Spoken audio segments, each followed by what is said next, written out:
Hello Laziali all over the world. Welcome to another episode of Lazio Lounge, the one and only podcast in English about the prima squadra of the Capitale. I'm Vittorio Campanile. With me, joining me after his birthday, Alistair McKenzie. How did you celebrate, Alistair? You brought the rain to Rome.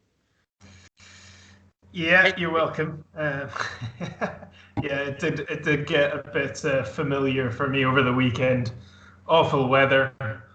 I celebrated by kind of sitting around drinking beer, watching Lazio scrape to a win over Spezia, and I tell you what, there's no better way. It was fine. Thank you very much for your wishes and everyone else who sent me a nice message. It was much appreciated. Another year wiser, obviously. Yeah, well, I don't know if I would say wiser, but yeah, okay. Let's talk about Spezia. Let's talk about Lazio Spezia. Well, Spezia-Lazio, to be honest. Again, not another amazing performance from the team. Spezia, it's a strange team because I think a lot of our listener really doesn't know them, but they play great football. They are very well organized. Italiano is one of those uprising coaches. He's very interesting. Spezia doesn't have that much talent, but they really played very well. So we have to say that in the first half, Lazio pretty much has had two chances and score, and this is the reason why Lazio got 3 points. I would say, to wrap it up in 30 seconds. Well, yeah, I mean, if I was a Spezia fan, I'd be absolutely furious about this because it was ridiculous, really. I mean, Lazio 2 shots on goal on target in the entire match.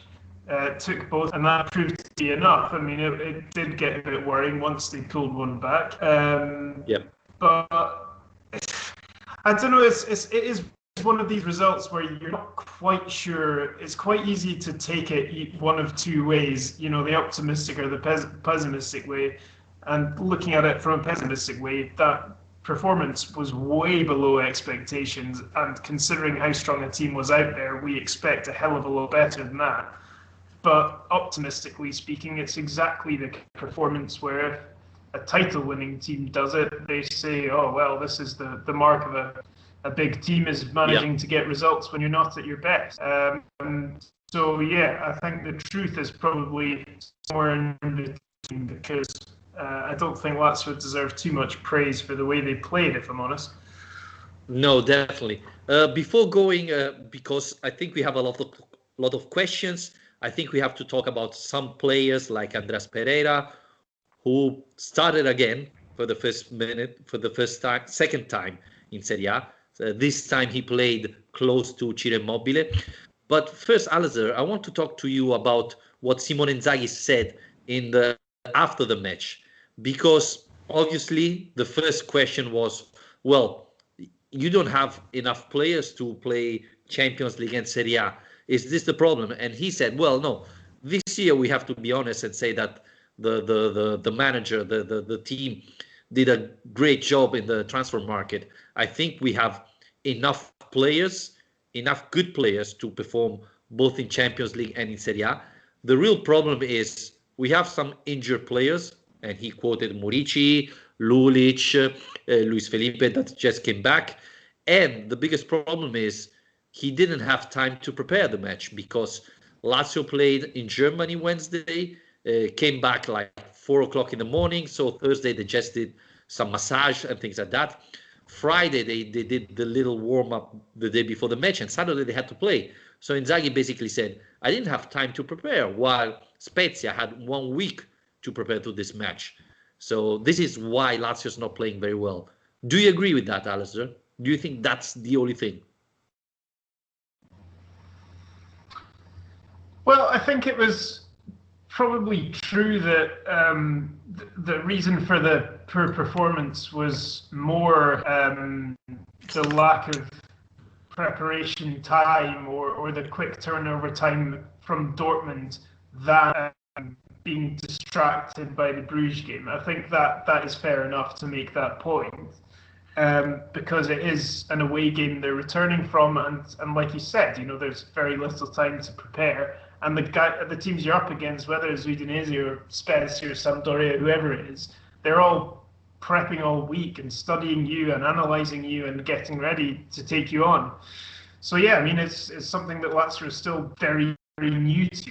In the Europa League, Lazio weren't putting out the strongest team on both midweek and weekend games, and it's quite clear where the priority is, whereas now they're just desperately trying to get things together.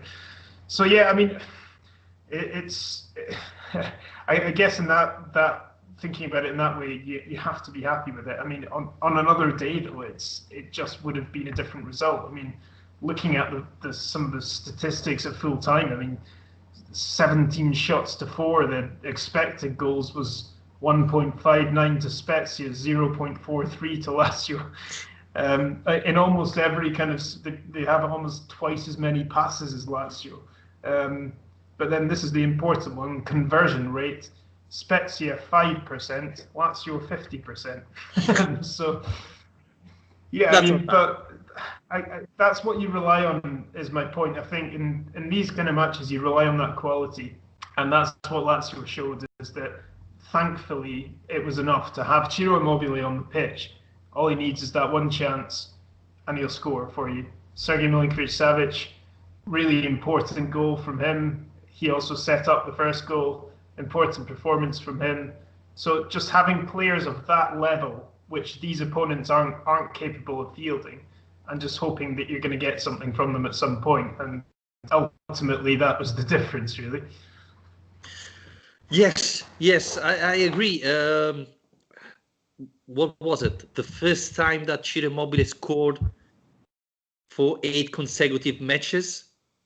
I think it never happened to Ciro, so that's a great achievement from a Lazio striker. And again, I think, and you could see it, Lazio didn't prepare that match very well, because Spezia is a team that like to attack, like to push the defense very high. And I thought if Lazio could have studied a couple of, counter-attacks, I think really Lazio could have scored more goals. But it was clear that they weren't prepared. The left and right back of Spezia were playing like wingers, so it would be easy to, just kick the ball long and hope Ciro would burn the central defender, which happened in the first goal. So I thought, yes, with a little bit of organization, probably Lazio would have played better. But you have to be honest and say that Juventus, Inter, Atalanta are in the same situation Lazio is. Probably they have more experience because it's not the first time. So this can help. But at the same time, you have to admit that all these teams are struggling this season. So it's not just Lazio in this position. Thankfully, after this week, things are going to change, because yes, the team, every Serie A team is going to play twice a week. But instead of having, playing against Spezia that has 1 week to prepare, even Spezia or Verona will have just 3 days like Lazio. So this should help Lazio, right? Yeah, well, absolutely. Try and recuperate a bit of energy, but also be able to plan ahead and focus ahead on what's coming next. But I think that's part of the reason that so much focus has been on some of these fringe players. And you mentioned Pereira before, so I mean he's quite a good one to focus in on in this match, because like you said already, I think only his second start of the season. We did have questions. We had Philip Pizzano asked what we thought of Andreas' performance. Stephen Scarpillo said, I've seen differing opinions on Pereira's match. I thought the game passed him by, but others were impressed. So what do you think? So yeah, I'll let you start with Pereira. What did you make of it? Well, it's funny because if they don't disallow his goal and the Caicedo one, he would have finished with 1 goal and assist. And so you should have said, wow, what a performance, right?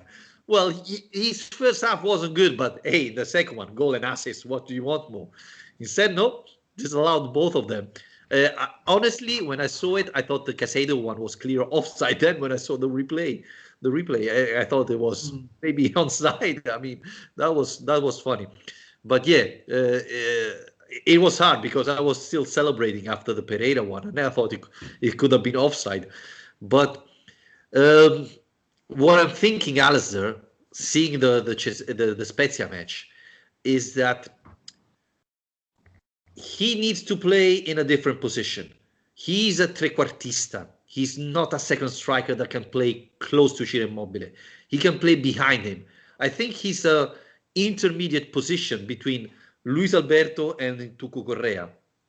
So, he would be perfect in a, what can it be, a 3-4-1-2, something like that, behind two strikers, behind two attackers. I think there's where he could perform as it best. I was expecting something more, especially after his performance against Dortmund. So, yeah, I mean, I would give him a 5 out of 10 for the last performance. Obviously, with a goal and an assist, things would have gone much better. But unfortunately, the VR wasn't luck to us. Yeah. Well, I mean, it kind of sums up in a way my impressions so far of Pereira, which have been that he's really a player of kind of flashes. He's a player of moments rather than a player who contributes from the first minute until the last. And I think you're right. I think a lot of that is to do with the role he's playing, perhaps not being best suited to him. I also have a feeling that he's a bit lost when Alberto is on the pitch with him, because I think he wants to be and is more natural being the player who is coming to get the ball, who the other teammates are looking to feed the ball to make things happen, and to be that kind of creative hub of the team. But if he's playing as, like you say, as a second striker alongside Immobile, that's not his role, and he's not really worked out how to do it. And so I did actually have a quick look earlier on, because I was trying to think about this idea of him being a player of flashes who drifts out of the game a bit too much. I decided to go and look and see how he'd done, and it turned out that he made 15 passes the whole game, which was the lowest amount in the whole team of the players who started. And I think that in itself at least hints at and suggests a lack of involvement, or certainly a lack of kind of tactical awareness or comfort with his role, because I think that is what he wants to be doing. But it is promising in other ways as well. I mean, the way he took his goal was brilliant. I mean, it was a matter of millimeters that was offside. And yeah, you're right.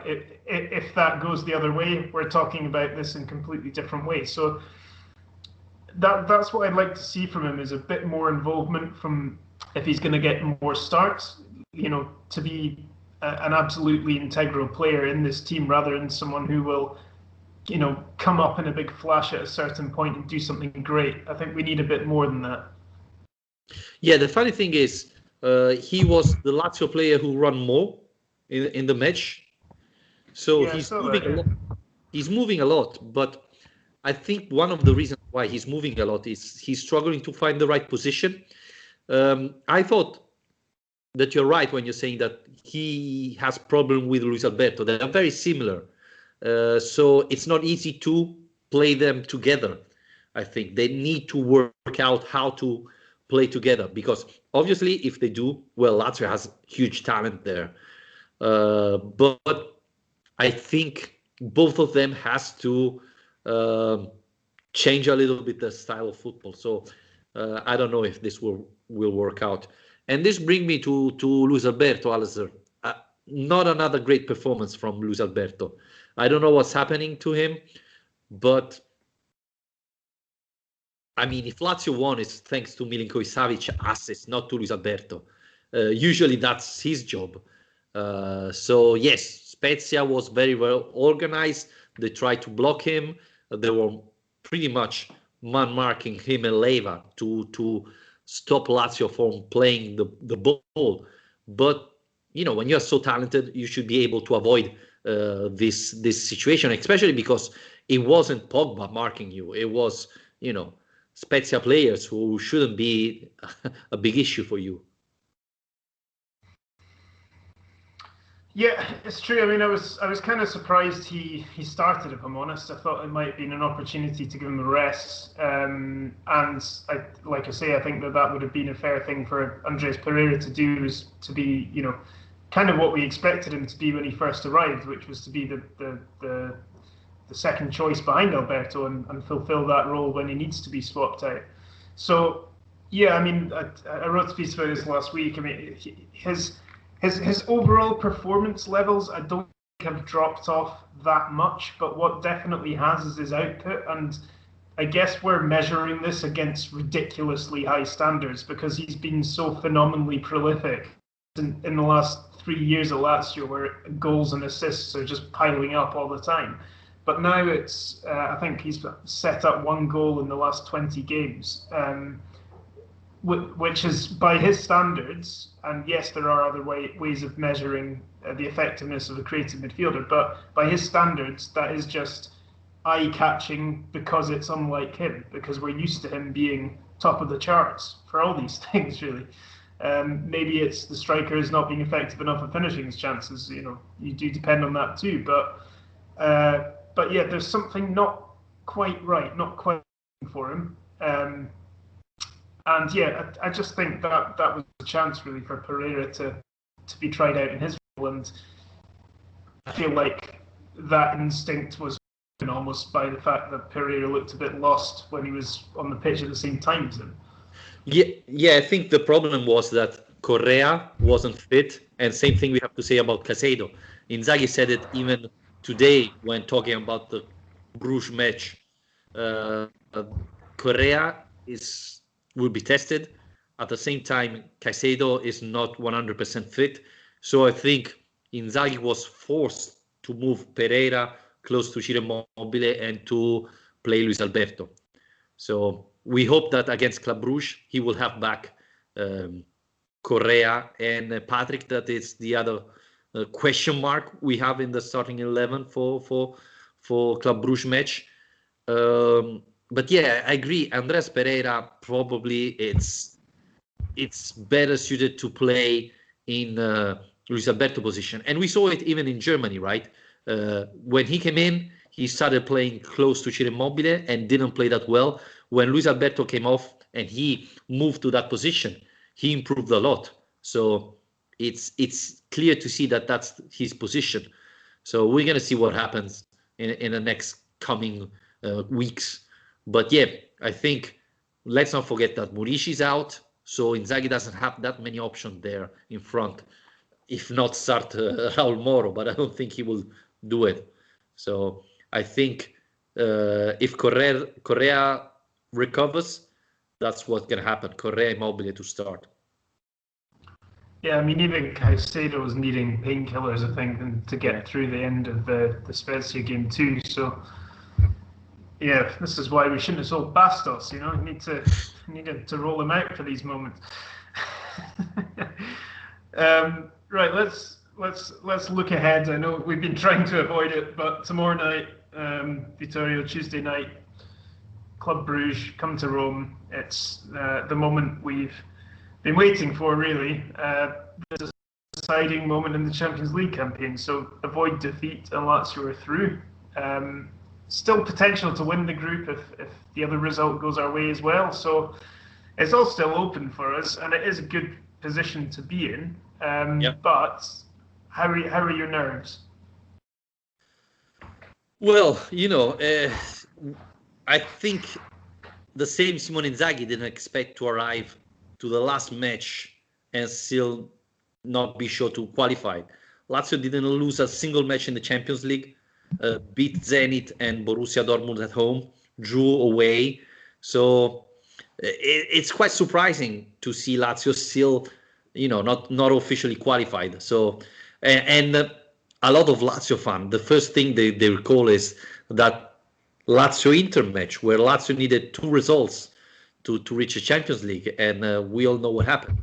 Today in the press conference, they asked about it to Simone Inzaghi, and he said, for us, it's like a final. So I remember the Supercoppa final. I remember the Coppa Italia final.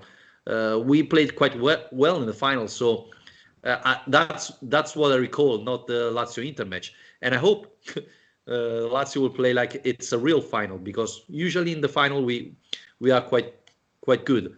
To be honest, Alistair, when we play against Club Brugge, we had like 8 starters missing, and we could have won that match. We were unlucky because who was it? Patrick made a silly mistake and gave a penalty away to Club Brugge. Otherwise, Lazio probably would have won that match. So I think with all the players, especially with Ciro Immobile in this shape, Lazio can win this match. But it's a Champions League match, and just like what happened in Belgium, Lazio has to be aware that they don't have to make any mistake, because this could be costly. So I'm confident, but still, it's a Champions League match. Anything can happen. Yeah, I quite liked Inzaghi's press conference today, actually. I thought that he made absolutely no mistake of the importance of this game, not just in the context of Lazio's season now, but in the context of Lazio's growth in the time that they've been with him as a coach, and the fact that, you know, this is going to be the first time since the Scudetto season, it would be the first time that we've reached the knockout stages of this competition, if it happens. So he's been quite pretty clear in getting that message across to the players that they've got a real opportunity to write history here, and that's something they should be really taking in their stride. That's something they should be wanting and hungry for, these kind of opportunities. So yeah, I feel like there's not going to be any of the issues with a lack of approach or preparation or any of these things which have. I think when Lazio played worst this season, it's been when they've either not approached the game in the right way, or they've injury problems or something like that. And I don't really see any of those issues coming into this one in particular, apart from a few things you already mentioned, like Correa, Patrick. Yeah, and Correa should be able to play tomorrow. There are doubts on Patrick, but Alistair, I think you agree with me saying that Correa is much more important now than Patrick, because with Caicedo not 100% fit, with Murici out, Inzaghi doesn't have that many options there. While if Patrick doesn't play, you can play Luis Felipe there, Hurt, etc., etc. You have plenty of options. So I think Correa, it's much important. And at the same time, I think the Bruges defense is a little bit slow, so they could really struggle with the speed, the pace of Correa close to Ciro Immobile. So that's why I think Correa is very important. Plus, let's not forget that we talk about Correa at the beginning of the season, say he's not playing great football, etc. We have to say that he stepped up in the last couple of weeks and played not only played great football, but finally find the confidence with a goal. He starts scoring in Champions League, in Serie A, and he can be really, really dangerous. And close to Ciro Immobile, I think Lazio has a very deadly duo there. Yeah, and they're growing all the time. I mean, they've been together long enough now that they know each other inside out. But I think that we've been waiting for this kind of explosion from Correa too. And this season, his assist against Juventus, for example, is just absolutely brilliant. So yeah, I think he is stepping it up a bit this year. I mean, I think we should talk a bit about Bruges, and thankfully, I mean, I don't know if hopefully you've got the sample ready here, but I was speaking to Joris Beck again, who is from the Belgian Football Podcast, and if any of our Patreon subscribers remember, back in the early days of our Champions League campaign, which feels like a long time ago, I spoke to Joris for some background about Club Brugge, and he has returned this week to tell us a little bit more. I asked him about the kind of reaction in Belgium to their campaign so far, if they've exceeded expectations. I asked him about what they're saying about this game in Belgium, whether they believe they can come here and get results against Lazio, and also just a little bit about any particular team news or anything like that. So let's listen to what Joris had to say. Hi, dear Lazio Lounge listeners. Are you ready for the deciding game between Lazio and Club Brugge? People in Belgium definitely are. From the start of the campaign, the idea was that a draw could have been way worse for Club Brugge, and that still playing in Europe after the winter break was definitely not entirely impossible, whether in the Europa League or in the Champions League, if all the pieces fell into the right place, of course. This has been the case so far. Winning the games against Zenit proved crucial for these chances. Still, I don't think many people believed that there would be a chance to go through in the Champions League, and especially having it all in their own hands until the last game, while also already be certain of continuing Europe after the group stages. So they definitely reached their goal, but did they exceed expectations? Maybe, but it's not a complete surprise either. If they would manage to win in Rome and really grow through in the Champions League, then of course it is a more convincing yes. I don't think Club Brugge has ever reached the Champions League second round, the round of 16, at least not in its recent setup. People in Belgium are realistic about the game. A game always needs to be played and the goal is clear. So yes, of course, there is a belief that winning in Rome and opening the doors to the round of 16 is possible. But everyone also realizes that Lazio still are clear favorites, especially after going away with a point with a depleted squad in the home game. The players will definitely give everything they've got, since, of course, only a win will get them where they want to be, and maybe they will want to show that this draw against the depleted squad was an accident, and that they actually can also beat the decent team and not only a struggling Zenit team. But anyway, the people are slightly optimistic, but realistic for sure. To be fair, the league form of Club Brugge has been quite poor lately, but the one thing that stands out is that they didn't concede a goal in their last 3 domestic games, and also not against the Zenit last week, so the lack in attacking form isn't costing them a lot of points. They are currently sitting in second place, only 1 point behind Sergei's former team Racing Genk. Club Brugge actually has rotated a bit last weekend and rested a few players before the game against Lazio, most notably Simon Deli, Kripe Diatta and Clinton Mata. But a bit less than they would have wanted. They actually also wanted to rest central midfielder Ruud Vormer, who went straight to the hospital with some stomach issues after the warming up this weekend. But it looks like these issues are already gone and that the game isn't in danger for him. He's also inside the squad and it seems like everything is solved. In comparison to the Zenit game, they do recover Mats Fritz, another central midfielder, which most likely will play together with Vormer and Van Aken in the center midfield. But the squad is quite complete and they can come at Lazio at full force. And let's hope we will see an exciting game and let the best win. May the best one team win. Well, at least they're confident but not convinced they're going to win, Alistair, right? Yeah, what was it? Confident but realistic. Yeah. I quite liked. But no, I mean, it's interesting to hear. I think particularly the fact that clearly their defensive record has been very strong recently. Then again, that's not something they can rely on in this match, is it? Because what they're going to have to do is attack. So Lazio really, against this side, it's going to be quite interesting to see what the approach is, because I think if Lazio can get an early goal, it's going to make all the difference. But do Lazio want to go out and assert their dominance from the start and try and break through this strong Bruges defence, or do they want to soak up pressure and counter attack?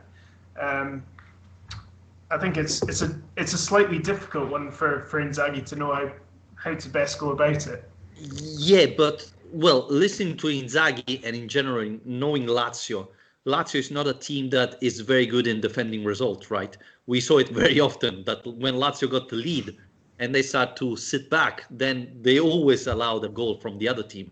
So I think Lazio have to play the ball, try to score.